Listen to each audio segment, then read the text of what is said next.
Nabuntisan ko sa akong amahan, apan gitago lang sa akong inahan. Itago na lang ko sa pangalang Mary Grace DJ Sam. 27 anyos ko ug dunan ako'y duha ka mga anak. Apan akong panganay, wa na ko kauban sa karon.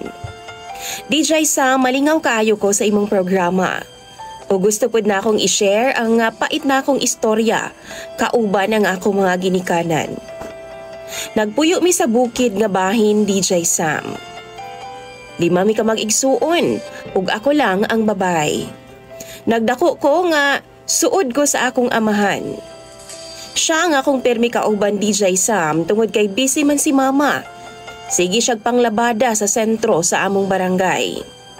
Malipayon ko, DJ Sam, sa ako ang childhood days. Kauban ang akong pamilya. Palangga kaayo ko nila kaniadto.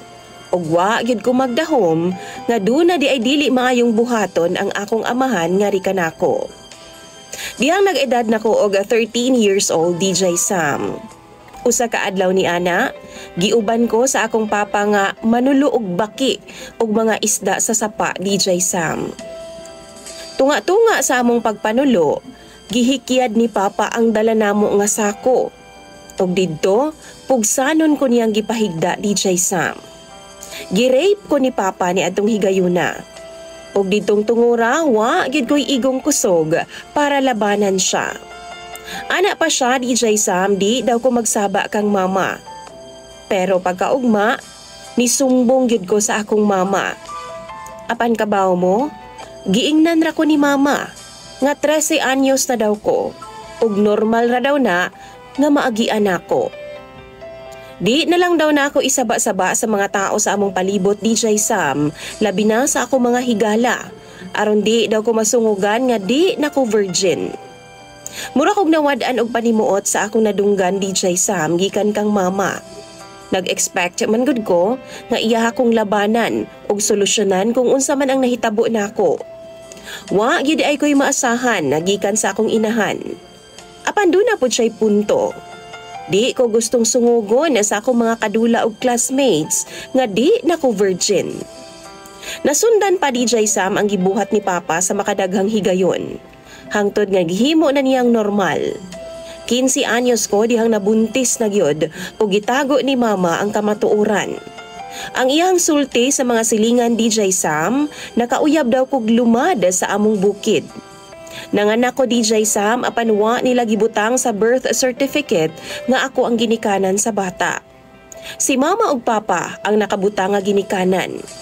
Mananabang ra ang nagpaanak sa ako, DJ Sam, didto ra pod sa among bukid. 2 ka semana gikan ko nanganak, nitakas ko, DJ Sam. Og didto ko mipuyo sa akong lola sa syudad. Side na sa akong mama. Og wa ako mo istorya sa nahitabo nako. Kampante ko, DJ Sam, nga maalagaan kog tarong ni lola. Hangtod nga naminyo na lang ko og nakaanak kog isa sa akong live-in partner nga tawgon na lang nato sa pangalang Jervin. Buutan kay siya, DJ Sam. Maong happy ug mapasalamaton ko sa kahitasan. 14 anyos na nga akong panganay nga tuwa sa akong mga ginikanan. Ug giako na gyud nila ang responsibilidad nako ngadto sa akong anak, DJ Sam. Apan na konsensya ko nga wa man lang miila ang akong anak nga rikanako. Gusto na ako siyang kuhaon, DJ Sam. Basin unyag tudluan og di maayo sa akong mga ginikanan. Pero nabahin ang akong hunahuna. Kay basin maungkat na pod ang akong nakaraan nga ako yung gitaguan. Ang tinuod ana, DJ Sam, wa masayod ang akong bana sa mga panghitabo sa akong kinabuhi kaniadto. Kay kung ugaling man, basin mapatay pa niya si papa.